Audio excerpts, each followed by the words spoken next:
When people talk about RPGs, you usually hear about the big names, Baldur's Gate, Diablo, Elder Scrolls, etc.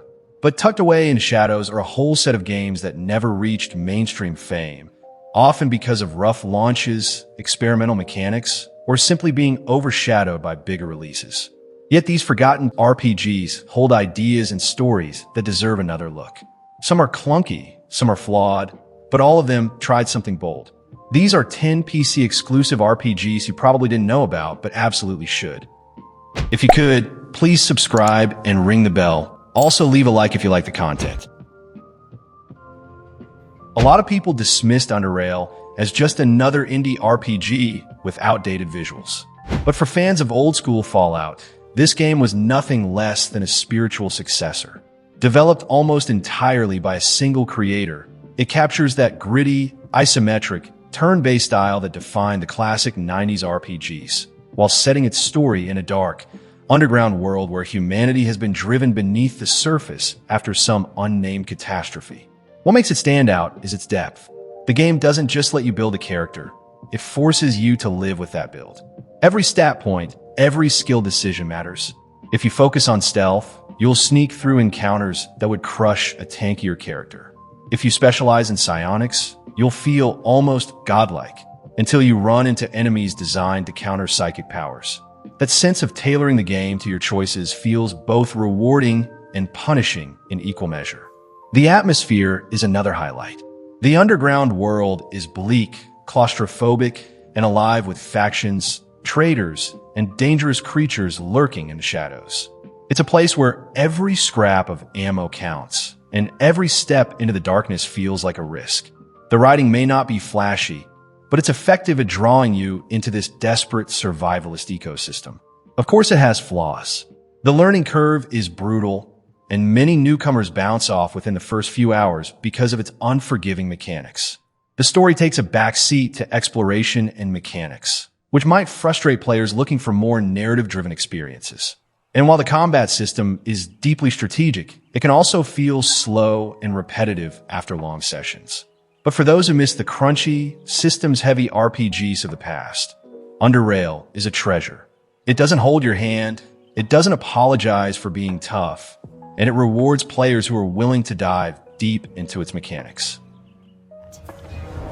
Most RPGs start you off as the underdog, rising up against some oppressive empire. Tyranny flips that idea on its head. Here, the evil overlord has already won. The world has been conquered by the all-powerful Kairos, and you're not the scrappy hero leading a rebellion. You're one of the enforcers, a fate binder tasked with imposing Kairos' law across a broken land. Right from the start, it forces you into moral gray areas that most RPGs don't dare touch. What sets this apart is how player choice ripples through the world. Even before you start proper, there's a prologue where you shape the outcome of the war through text-driven decisions.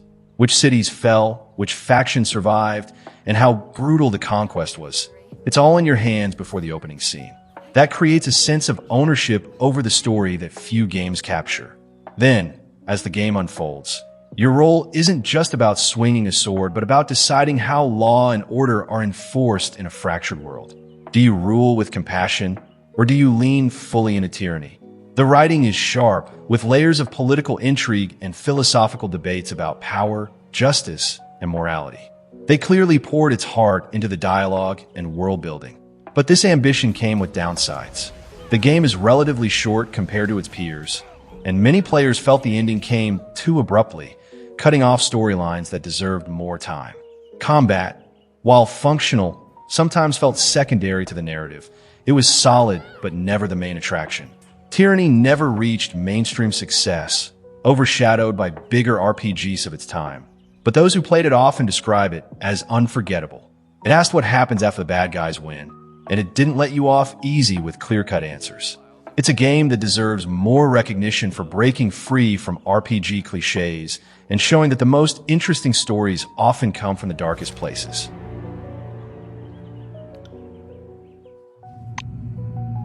Encased is one of those RPGs that clearly wears its inspirations on its sleeve. If you've ever wished for a modern isometric Fallout with a Cold War sci-fi twist, this is it. Set in an alternate 70s, You play as a newcomer to a shadowy organization investigating a massive, mysterious dome that defies the laws of physics. Inside, technology, artifacts, and secrets abound. But so do dangers, and the deeper you go, the more you realize the dome is less a wonder and more a trap. The game nails atmosphere. Its retro-futuristic aesthetic feels like a cross between Fallout's retro Americana and Stalker's grim Soviet tone. The dialogue is rich with world building, letting you side with different factions and shape your character's role in the strange ecosystem inside the dome. The choices you make aren't cosmetic either. Your allegiances genuinely affect the story, with paths that branch and close based on loyalty and ideology. Mechanically, it's a mix of old-school RPG systems with some modern polish. Turn-based combat is solid, though it sometimes leans into repetition during long fights. Character building is where Encased shines, offering plenty of freedom to experiment, whether you're a smooth-talking bureaucrat, a stealthy scavenger, or a brute who smashes through problems. That flexibility gives the game strong replay value. Where it stumbles is in pacing and polish. Bugs plague the launch, and while patches fix many issues, some rough edges remain. The opening hours can also feel slow, with walls of text that may intimidate players not used to classic CRPG storytelling. And while the dome is a fascinating concept, not every quest or area lives up to its potential. Still, Encased deserves far more attention than it got. It's a love letter to classic RPGs, blending player freedom with a unique setting that few games seem to explore. If you can forgive some jank and a slower burn, it's one of the more rewarding modern takes on an old-school formula.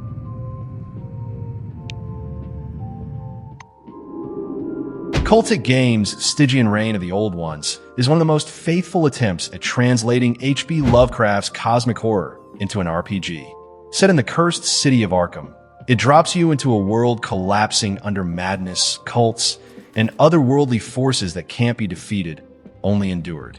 From a very beginning, the game makes it clear, this isn't about being a hero, it's about surviving long enough to glimpse the truth and keep your sanity intact. The atmosphere is the real star here. The hand-drawn art style oozes dread. Every conversation feels tinged with paranoia, and the bleak soundtrack amplifies the sense of despair. Combat uses a turn-based system, but even there the design reinforces the theme. Ammo is scarce, weapons break, and sanity is always on the edge of slipping away. Victory often feels hollow, as the game constantly reminds you there are no happy endings. But while its ambition is undeniable, the game isn't without flaws. The pacing can drag, the interface feels clunky, and the combat, while thematic, can become repetitive over long stretches. Some critics dismissed it as frustrating, while others praised its authenticity to the hopelessness of cosmic horror. In a way, the divisiveness makes sense. This is a game designed to unsettle, not to please. Despite its rough edges, it deserves recognition. Few RPGs commit so completely to a mood and theme, and fewer still pull it off with this level of detail. It's not a crowd pleaser, but for fans of the genre, or anyone fascinated by digital experiments with horror, it's a must-try. Stygian is the kind of RPG that won't appeal to everyone, but those who connect with it will never forget the experience. And sometimes, that's the mark of a true cult classic.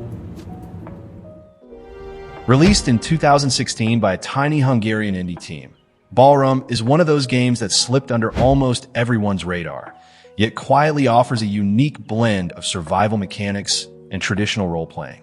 On the surface, it looks like an old-school isometric RPG, but once you start playing, you realize it's just as much about managing your farm, crafting, and surviving in a hostile wilderness as it is about slaying monsters or completing quests.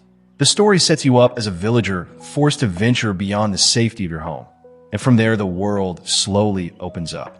You hunt, cook, and build while also dealing with dungeons, quests, and NPC interactions. What makes Ballroom special is how much freedom it gives you. You can play it as a combat-heavy adventure, a survival simulator, or a relaxed farming RPG with occasional dungeon runs. This flexibility is rare, even among indie RPGs. Of course, the game's indie root shell. The graphics are dated, combat feels clunky at times, and the writing, while charming, doesn't always hit the emotional beats it aims for. The pacing can also drag. Players expecting a constant stream of action might lose patience with its slower, methodical rhythm. But for those willing to meet it halfway, Ballroom has a kind of quiet, meditative quality. It doesn't demand you rush through. It lets you settle into its world at your own pace. Because it never got mainstream attention, Ballroom remains overlooked, but that almost adds to its charm. It feels personal, like a game built for a small audience that values experimentation and atmosphere over polish. For fans of games that reward patience and curiosity, it's one of the PC-exclusive scene's hidden treasures.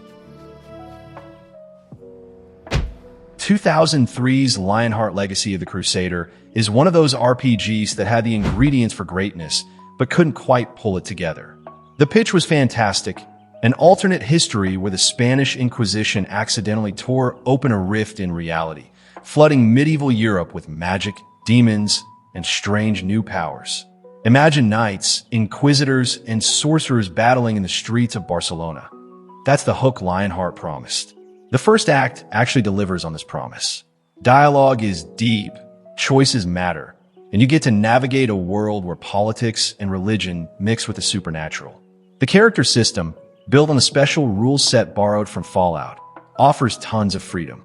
For the first few hours, you really feel like you're in a fascinating blend of history and fantasy, making moral decisions that carry weight. Unfortunately, the magic fades after the opening. Once you leave Barcelona, the game shifts into a more generic hack-and-slash dungeon crawler. The branching narrative dries up, combat becomes repetitive, and the sense of choice largely vanishes. This tonal whiplash disappointed players who expected the intrigue and depth to continue throughout. Reviews reflected this divide. Some praised the ambition, others felt it squandered its potential. Still, there's something compelling about Lionheart. Its setting is unlike anything else in the genre, and the early hours are strong enough to leave an impression.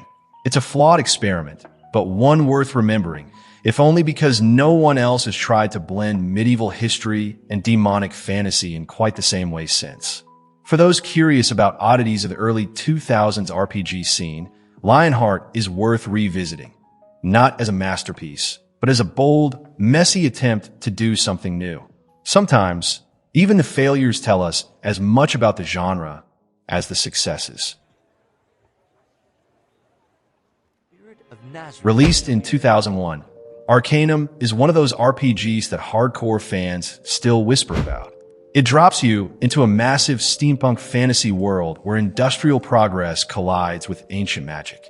The setting alone feels ahead of its time, where dwarves might wield rifles, orcs might run factories, and a mage can still hurl fireballs in the middle of a train station. What makes it stand out is its sheer freedom.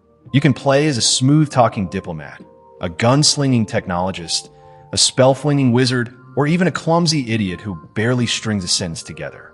The game adapts, throwing unique dialogue and story branches at you based on your choices and character build. It's the kind of flexibility modern RPGs still struggle to match.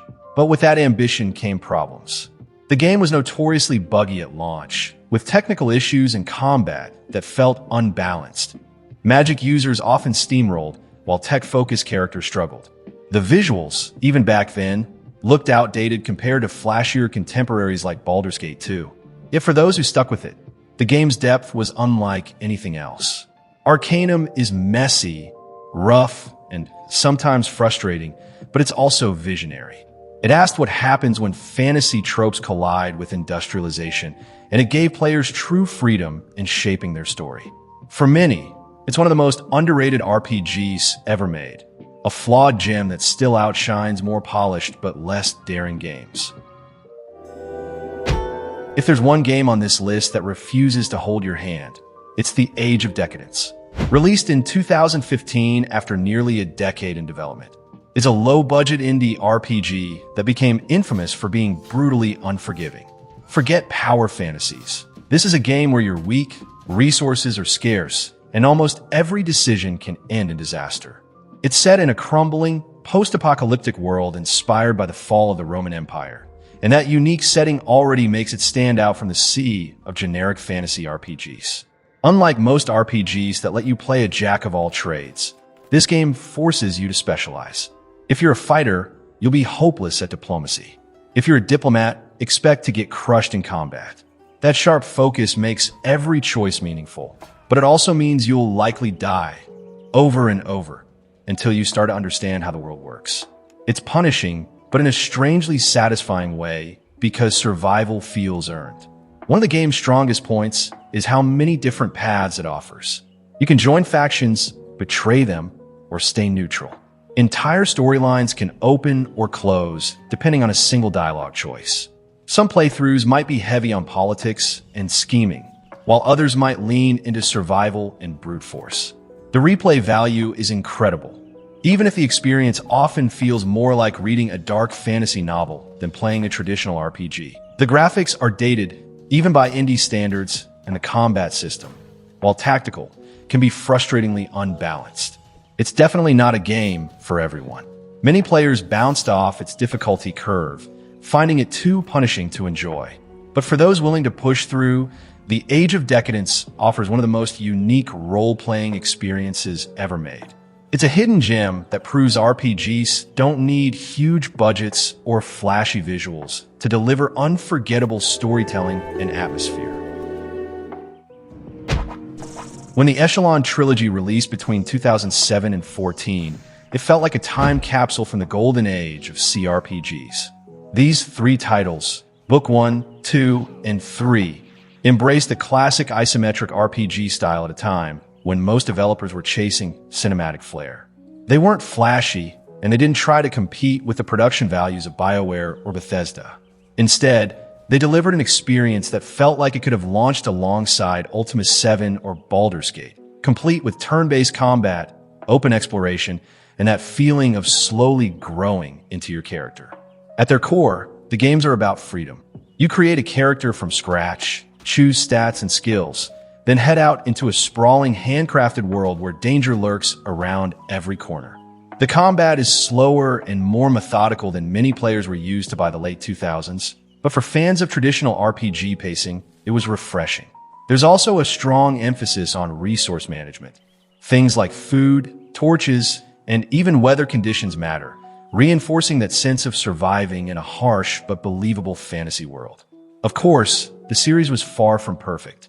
The visuals were basic even for indie standards, and some critics felt the quest design leaned too heavily on old tropes. Combat could feel grindy, especially if you built your character poorly, since the game doesn't cushion your mistakes. And because each game was made on a shoestring budget, you can see the seams. The worlds feel a bit empty at times, and the dialogue doesn't always reach the heights of bigger RPGs. Still, the trilogy has a loyal fanbase for a reason. It's a rare example of a modern developer committing fully to the spirit of old-school RPGs without compromise. If you grew up on late 90s PC role-playing, the Echelon games scratch and a few others can. They may not be widely remembered, but they're proof that passion projects, even with limited resources, can capture the soul of the classics. Released in 2003 by Troika Games, The Temple of Elemental Evil is infamous for being both brilliant and broken. On paper, it was a dream come true. One of the first RPGs to use the full Dungeons & Dragons 3.5 rule set, brought to life with faithful turn-based combat and a huge module adapted straight from tabletop legend. It was the kind of project hardcore fans beg for, and when it works, it absolutely delivers. The combat is the standout, tactical, precise, and full of possibilities.